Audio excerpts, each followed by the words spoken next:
Jo ja no puc més amb això. Si és que no em surt ni un problema. Però és que, per què has de fer això si la química no serveix per res? Tia, però què dius? Si la química és superimportant. A mi i a la meva mare una vegada fins i tot ens va arribar a salvar la vida. Mama, queda molt! Vull arribar ja! Mama, quan queda? Berta, sisplau. Però mama, que vull arribar ja! Berta, estigues quieta, no em distreguis.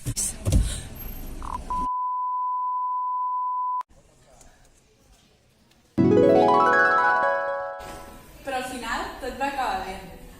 Va, molt bé, però... I tot això què té a veure amb la química? Però Maria, que no saps que un airbag funciona amb un seguit de reaccions químiques? És pura química.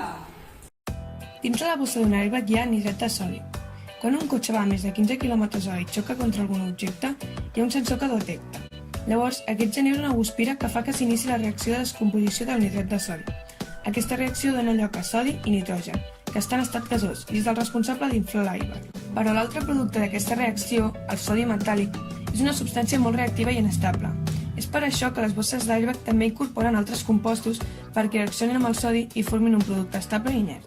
Aquests compostos són el nitrat de potasi i el diòxid de silici. El nitrat de potasi reacciona amb el sodi per formar una barreja d'òxids alcalins.